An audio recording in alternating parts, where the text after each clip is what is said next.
Welcome to the virtual health forum, a 12-part health forum organized by Canada, India, USA Development Forum, CIUDF.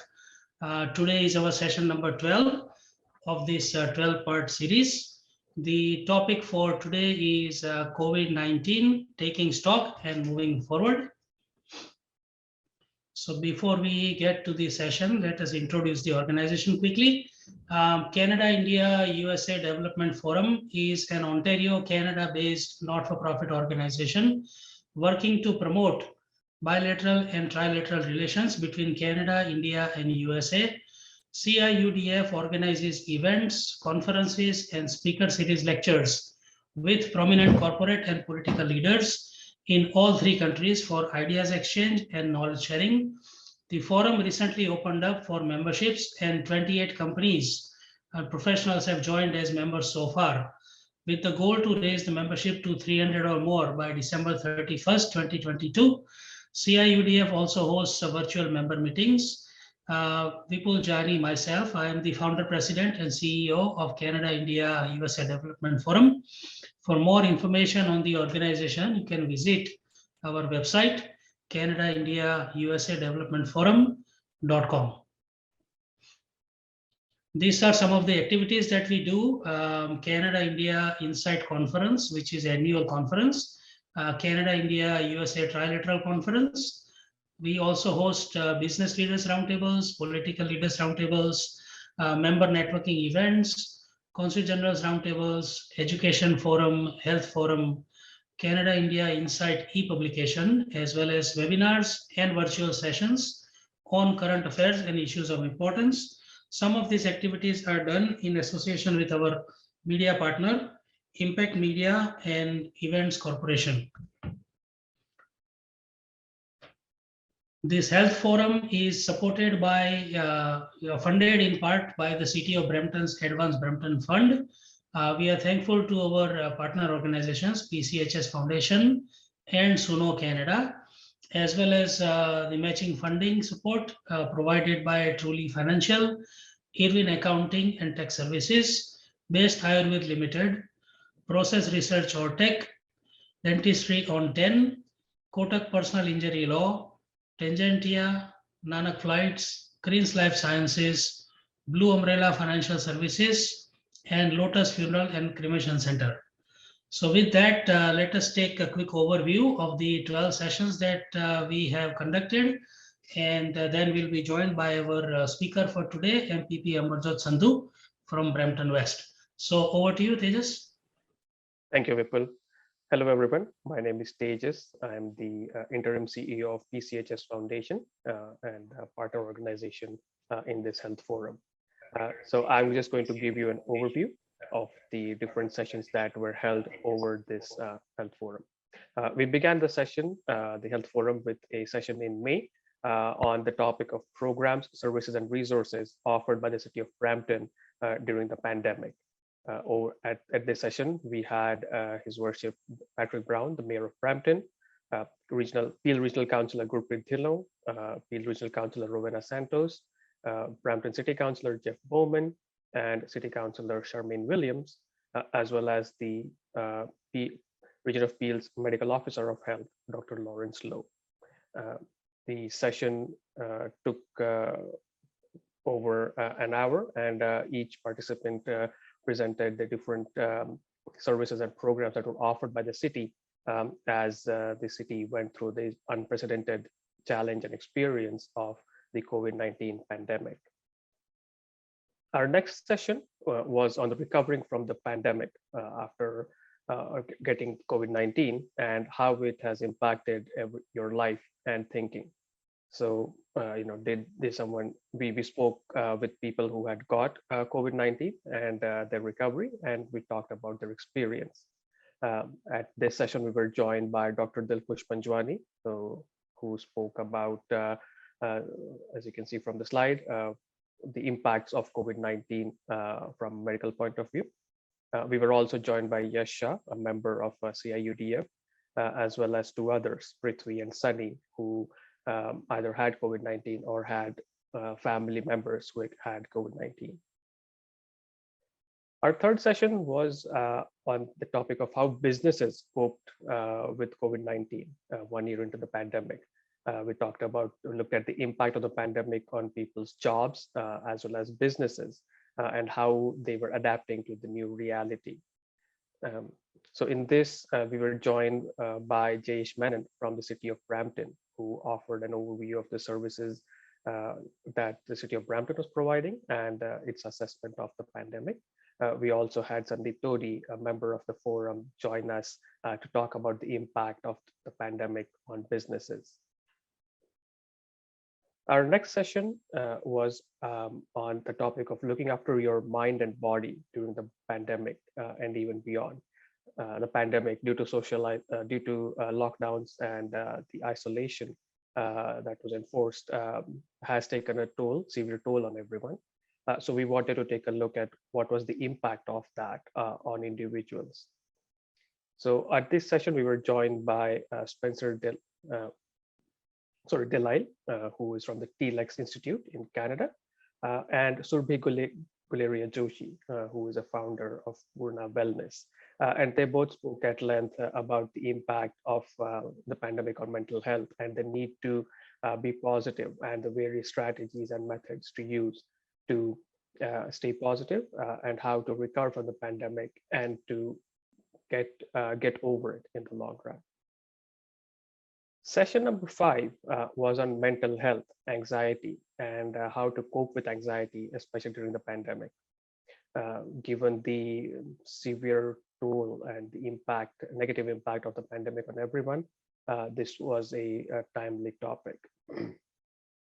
So this was, at this session, we had 4 speakers, Dr. Hussain from the South Asian Canadians Health and Social Services, SACHSS, Bhupinder here, who is a clinical supervisor, and Ninesh Kotak, a well-known lawyer and solicitor, who has spoken at length about mental health and contributes and participates actively in this forum. And then we also had Anupma Sharma, who is the president of Suno and has a long career in this sector in terms of providing mental health services, and particularly recently looking at helping international students cope with mental health addictions and also dealing with human and sex trafficking. So each of our speakers presented different points of view, but were unanimous in their assessment that mental health is increasingly important and more attention needs to be paid to it. Our 6th session looked at the role of not-for-profit organizations during the pandemic. With the increasing demand on social and health services, nonprofits and charities were suddenly faced with a double whammy. A lot of their fundraising events were canceled, and so they couldn't really operate at their full strength, but demands on their services increased significantly. And so a lot of them benefited from government funding, but nevertheless, there is still a shortfall. So at this session, we spoke with Dr. Shivendra Dwivedi, who is from the Santa Cabrini Hospital in Montreal, and also is the national president of the Canada-India Global Forum. We also had Jamal Khan, who is the president of Peace Services, a charity, and he's a retired staff sergeant with Toronto Police.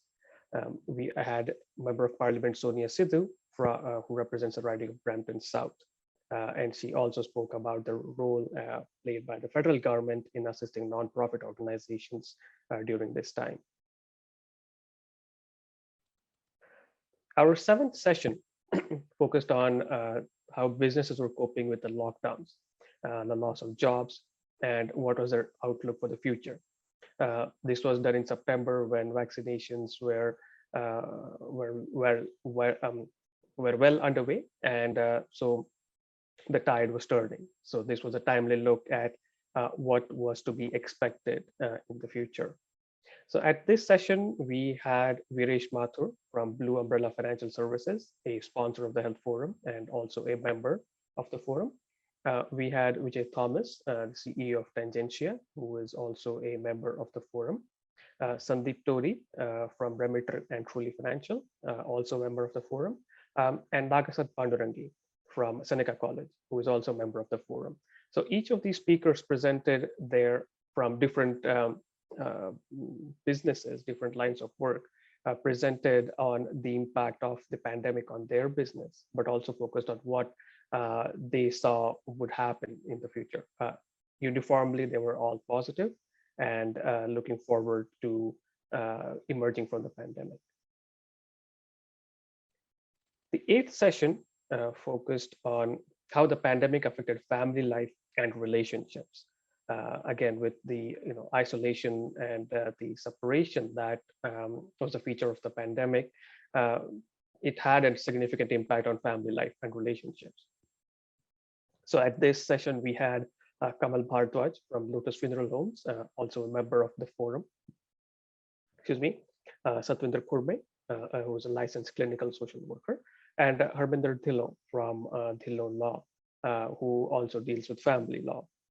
And so each of these speakers presented different aspects of the impact of the pandemic on family life and relationships, and presented different ideas on how to cope with things, and also call for increased attention to mental health, that everyone individually should also pay attention to their own mental health for individual and community betterment.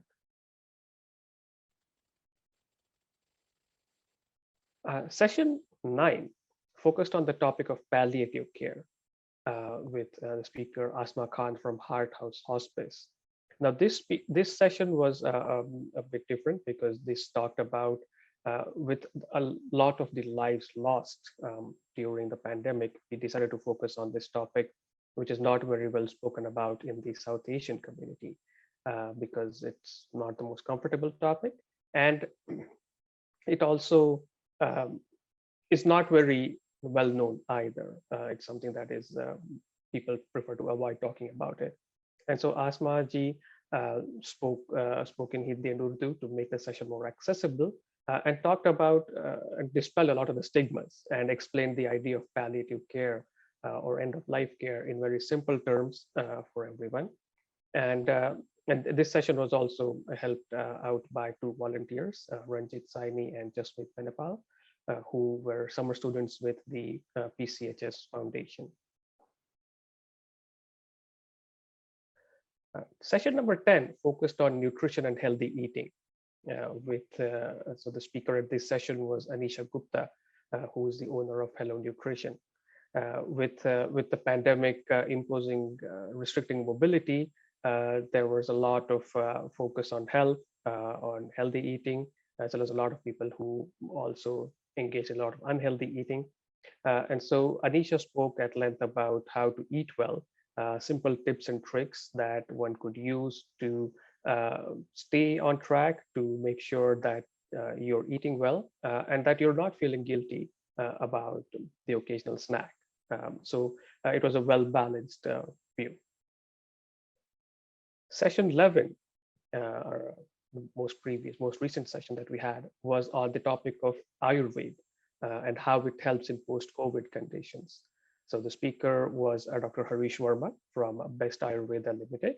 Dr. Verma spoke about the role of Ayurveda, about how this ancient Indian system of medicine takes a holistic view of health and helps to maintain balance, and what the positive impacts of this system of medicine in recovering from COVID, because dealing with long COVID is a particularly new challenge, and Ayurveda can definitely help with that.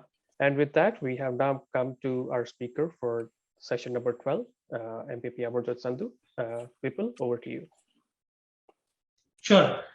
Perfect timing, Amarjot ji. Welcome to the session. Thank you. Sorry, I apologize for being late. Actually, I had another briefing going on, so.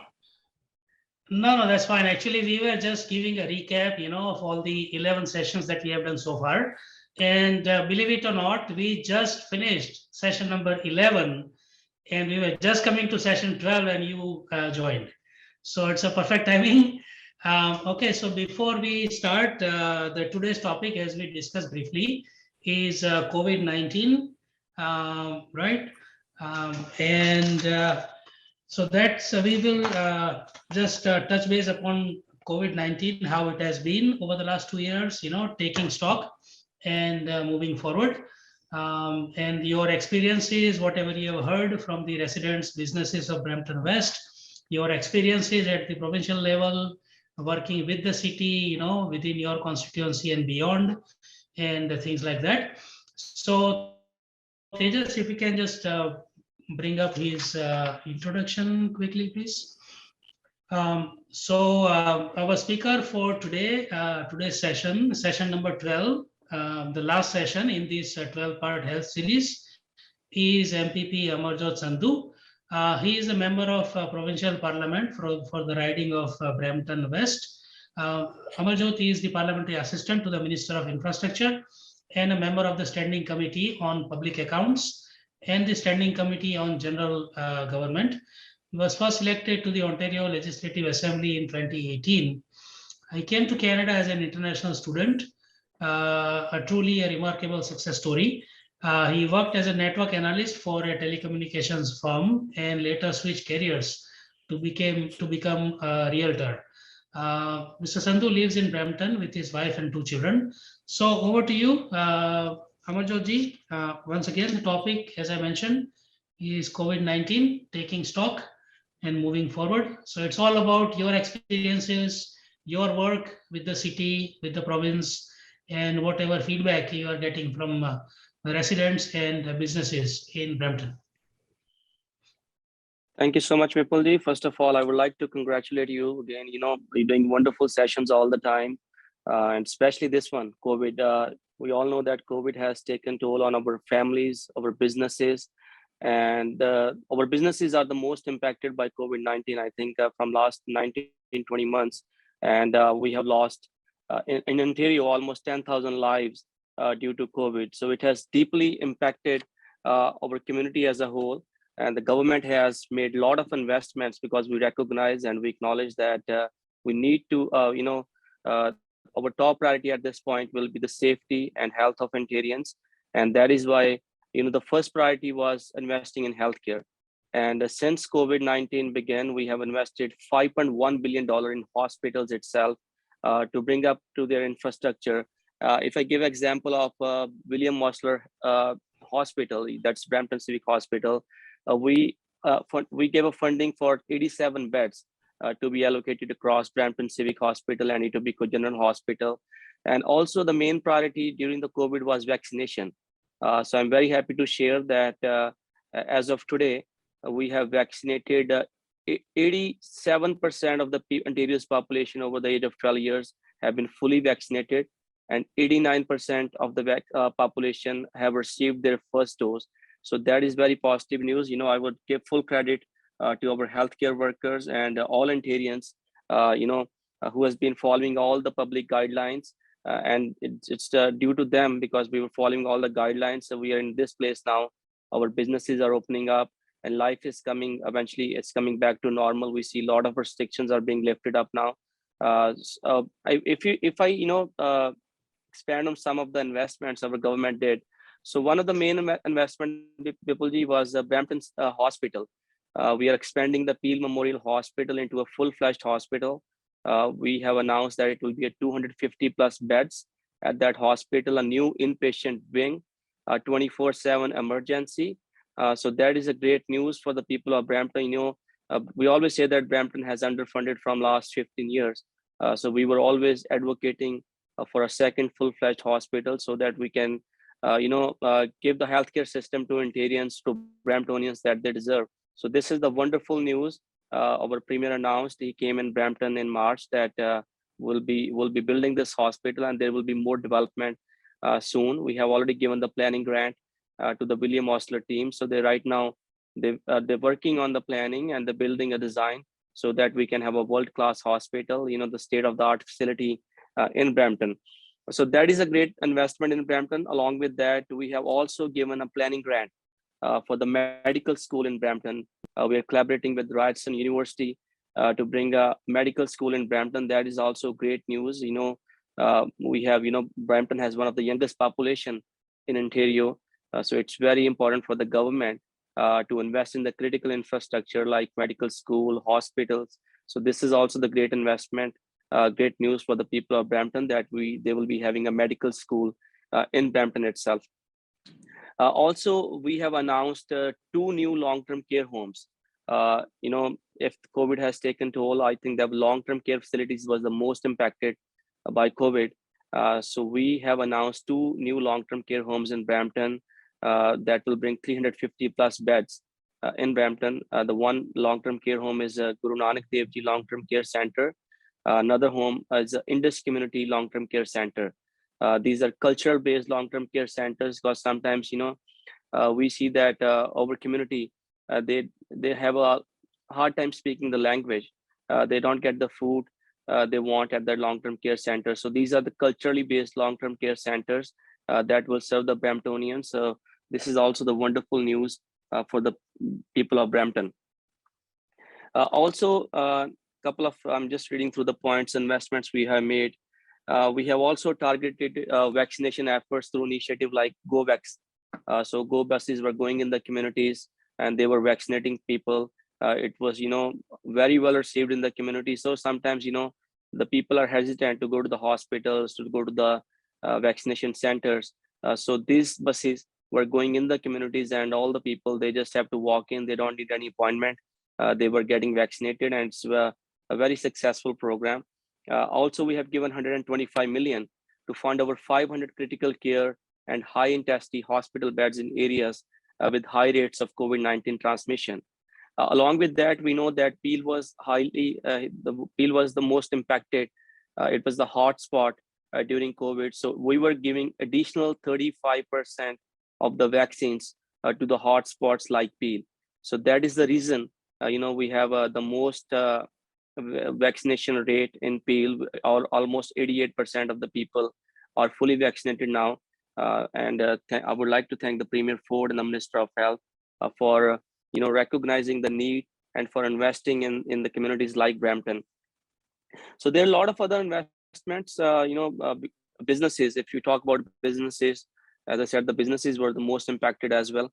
So we have given the business support grant to the businesses. It was a grant, it was not a loan. A lot of businesses, took advantage of that program. So the first grant was $20,000 to all the businesses that were impacted by COVID-19.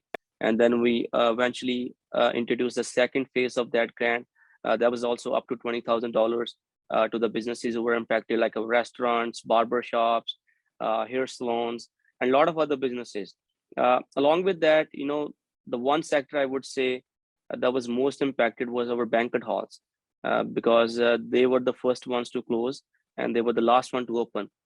So our government was taking care of those businesses who were most impacted, and we were covering their 90% of the rent of those businesses. Along with that, we were also covering their hydro rates, their the gas rates, natural gas. So the government was providing every kind of support we can to our businesses, and we understand that we need our businesses to be back on track. And now, eventually, the good news is that most of the people are vaccinated. Life is coming back to normal, and our top priority in the last 2 years was the health and safety of Ontarians. So there are a lot of investments we have made, and now it's good to see that the life is coming back on track. And we look forward to continuing to work with partners like you on the various issues. If I give the example of infrastructure, my role in infrastructure is that we're making unprecedented investments in infrastructure. We are investing $145 billion over the period of 10 years in infrastructure. That is building hospitals, building schools, building long-term care homes, building highways like 413, Ontario LRT. We have already invested $45 billion in the last 3 years in infrastructure. And in 2021, 2022 itself, we'll be investing $19.1 billion in infrastructure. So that shows that our government is committed to invest in the critical infrastructure, whether it's school, whether it's hospital, whether it's our in roads, highways, bridges, Also the broadband, we are investing one of the largest investment by any province in the history of Canada. We are investing 4 billion over the period of next 5 years to make sure that every Ontarian has access to high-speed internet by 2025. So these are the investments people you are making. We are making unprecedented investments in infrastructure, in healthcare, in education.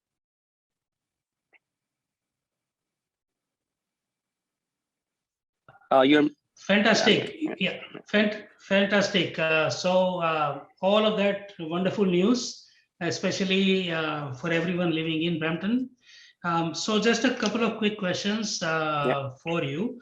You mentioned about the new hospital, right? Which I am sure everybody in Brampton is looking forward to very, very eagerly. So what is the timeline? When will the new hospital be fully operational? I mean. Oh, it's a very good question. As I mentioned, that we have already given the planning grant to the William Osler team. So currently they're working on the planning, they're designing, because it's a state-of-the-art facility. When we invest, it's almost $1 billion investment. So we need to plan that how that hospital will look like. So we are planning to start the construction in 2023. So hospital will be fully operational in 2027. So that is the timeline.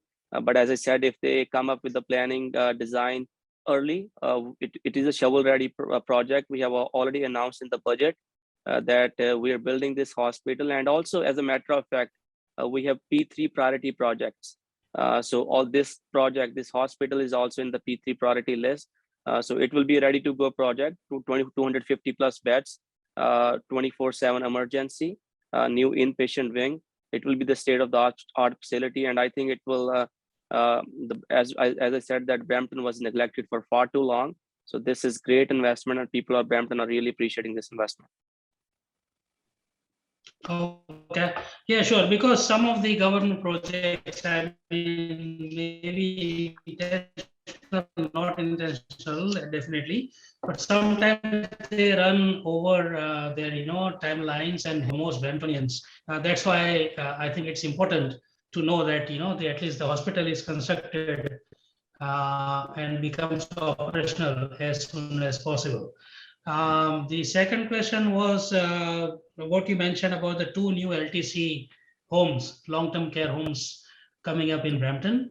We all read and heard a lot of horror stories about the problems in the long-term care homes in Ontario last year and also this year. So 2 questions. What precautions are being taken to make sure that the new LTC homes do not have the same problems that we have seen in the current LTC homes? And are they going to be operated by the government, or are they being run by private operators? Are they going to be new operators or the same people that are currently running the existing LTC homes? Very good question, Vipul. This is the brand new facilities. The first long-term care home I mentioned is the Guru Nanak Dev long-term care center, and second one is Indus Community Long-Term Care Center. So this will bring a total of 350 plus beds in the community. You mentioned very well that the long-term care homes was the most impacted in COVID. And initially in first wave or second wave, we see a lot of deaths in long-term care homes. That was very, very unfortunate because our premier also acknowledged many times that long-term care system is a broken system. It's not that the COVID has highlighted that it is a broken system, but just before COVID, we created the new minister for long-term care home. It was not there was a combined ministry of health and long-term care home. So we understand the importance of the long-term care homes and the investment in long-term care homes. That is why I created a separate portfolio for Ministry of Long-Term Care Homes, and we're investing 30,000 beds over the period of 10 years. This is an unprecedented investment. Liberal government from last 2011 to 2018, they only invested in 611 beds. So we have already got, I think, almost equivalent to those beds in Brampton in the last 3 years. So these are non-profit. The new long-term care centers will be not-for-profit organizations. This will be definitely run by the organizations, but government will oversee these organizations. We understand that we are hiring more inspectors for the inspection as well, because in COVID, it came up that there was not proper food that was given to our seniors. They were not being properly taken care of. So that is why we have hired additional inspectors so that they can inspect that proper food is given to our seniors and proper care is being given to them. Okay. So Tejas, you have any question? I mean, I have got two more. Do you have any questions? I'm good. Thank you. Sure. So the next one is what kind of feedback you have been receiving from Brampton residents and businesses? I mean, for 2020, for 2021, and I mean, what is their confidence level, about moving forward? Amarjot ji. Feedback. People are very thankful. Businesses are very thankful. As I said, that we have provided them business support grant. It was a grant, not a loan. So businesses, all the eligible businesses received up to 20,000 in the first phase, and then they received up to 20,000 in the second phase. Along with that, we were covering the rent. So 90% of the rent were covered by the government in the hotspots like Peel region. We were covering their hydro rates. We were covering their natural gas bills. No doubt, the businesses are coming back on track now. We see the confidence. People are confident now after the vaccination, and with the new, policies in place. As I said, the 90%, almost like 87% of the people are fully vaccinated in Ontario. So that is, people are confident now. They are going out with their families. They're sitting at the restaurants. They are, going to other facilities. They're going to gyms. They're going to other facilities. They were hesitant to go before. So I think the vaccination has definitely boosted their confidence, and we'll continue to see that. Today we had another great news that kids over the age of 5 to 11, they will be eligible for vaccination now, as Health Canada has approved the vaccination. So they will be able to book their first dose today. So that is also the wonderful news. People were really worried about their kids. Now the schools are open. Kids want to spend more time with their friends, with their teachers. That is also wonderful news. So today's news is also great news that they will be able to get their vaccination now. Okay. And lastly, I mean, much is said about the coordination, between different levels of government, at the city level, at the provincial level, and also at the federal level. So it has always been an issue. I mean, nothing new. We have different parties, at different levels of government. So what has been the level of coordination between the three levels of government, especially on the pandemic relief efforts? Oh, I would say that during the pandemic, the coordination between all the three levels of government, municipal, federal, provincial, was great. Our premier was, coming out every day, answering questions to a media. I don't think any premier in the country or in the world was doing the press conference every day. So, but the great coordination, the rent relief program was a federal program joined with the provincial program as well. So that was, we negotiated before. Initially, businesses were having problem because landlord has to apply for the rent relief. So we were getting a lot of complaints from the tenants that the landlord is not participating in that program. So we negotiated with the federal government that it should be, our tenants should be also given the opportunity that they should apply for that rent relief program. So in the second phase, along with the federal government, we announced that the landlords, the tenants, will be able to apply for the rent relief program as well. And we haven't heard any complaints after that. A lot of tenants, were eligible for that rent relief program. It was a great program. 90% of the rent was covered by the government, and also on top of that, their hydro rates, hydro bills, their natural gas bills. So coordination, I think it was great coordination. Even the vaccination, as I said, it was due to the coordination between the mayors and the provincial government. We were allocating 35% of the additional supply to the hotspots like Peel. Because we understand that the Peel was getting most of the cases, Peel, Toronto. So it was very crucial for the government to provide ample amount of supply to these hotspots. So these were all the collaboration of the provincial, municipal, and the federal governments that we are able to get through this pandemic. Mm-hmm. So most of the offices were really empty or half empty. Most people were working virtually for the last 2 years, and people have slowly started going back to the office. So is the legislature now back on fully in person, or it's still a hybrid model, or where do you see it going from here on? Very good question. We were always in person. We never had a virtual parliament. But yeah, due to the the restrictions, there were only certain number of people that were sitting in the house at one point. But we were always in person. I just came out of the session right now. We finished the question period. As I said, that in January or February we'll see if the cases continue to go down. We might have a full session, but right now also we have a groups. So there are only certain number of group people that are sitting in the legislature, and rest of the people can sit in their office. And most of the businesses are now coming back in person. Colleges, universities, they have already announced that they will be having in-person classes from January onwards. That is the only possible because of the vaccination. As I said, 89% of the people have been fully vaccinated, and that is bringing back their confidence so that they can go to their workplace, they can go to their school or business, and most of the people will be operating in person, I think, in the coming months. So is there a talk at the cabinet level, at the government level, for a third vaccine shot, for everybody?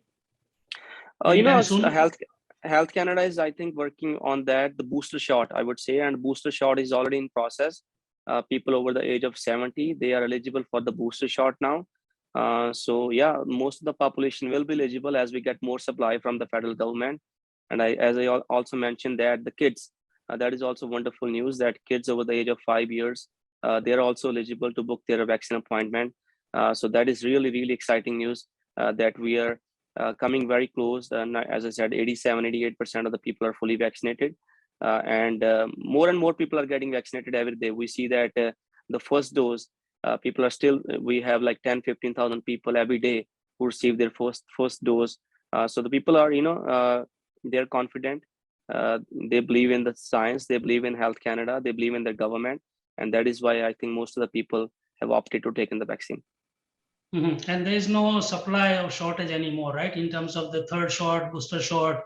So, I mean, if someone has taken 2 shots of Moderna, they will get the third shot of Moderna. Same for Pfizer, same for AstraZeneca, I believe, right? Absolutely. So I think Canada has also recently approved Covaxin from India, which is another good news, because a lot of people in Brampton are of Indian origin, and their parents and family members, they also visit from India, they come from India. So it will be a good news for a lot of Brampton residents. Last question. We recently had a federal election, right? A couple of months back. Now, next year, we will have the provincial election, as well as a Brampton City Council election as well. So how difficult is it for people like you? I mean, because there's a lot of canvassing required, a lot of door knocking required. So how is that situation for you guys? I mean, we have talked about people, residents, businesses. But what about political leaders? You have to go and see a lot of people, probably shake a lot of hands, do a lot of door knocking. So are you comfortable doing it yourself? No, yeah, last 20-21 months, we were not able to meet the residents of Brampton West, I would say, because that's the riding I represent. So I'm, going door to door since May, meeting the residents if they have any questions, if they have any concerns, if they have any feedback, because we didn't have the opportunity from last 19-20 months to meet the people of Brampton in person, right? We were doing everything virtually. But as I said, the main focus was the health and safety of Ontarians. What do people expect from their government? They expect that their government should be, people oriented and results oriented. Our government was both, we were protecting the health and safety of Ontarians during this COVID, and also we are investing a lot of money, unprecedented investments. As I said, that Brampton was neglected for far too long. And as we're receiving the second full-fledged hospital, we are receiving the medical school, we received the 2 new long-term care homes. We are getting Highway 413, Ontario LRT. So there are a lot of wonderful investments that we are making in Brampton, the investments you have not seen in the last 15 years. So I think people are very happy. They're thankful to the government. They're thankful to the premier regarding these investments, because these investments were very, very important in the community.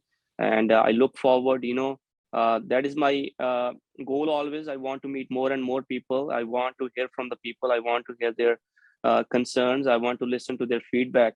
So that is why, how can we do better for the community, right? That is our top priority, and we'll continue to do that. Wonderful. So thank you, Amarjot ji. That was so nice of you to have joined us, at least for the concluding session. Before we close, Tejas, if we can recognize the support once again for this health forum. The CIUDF Health Forum, as we call it, Brampton Health Forum, is funded in part by the City of Brampton's Advance Brampton Fund.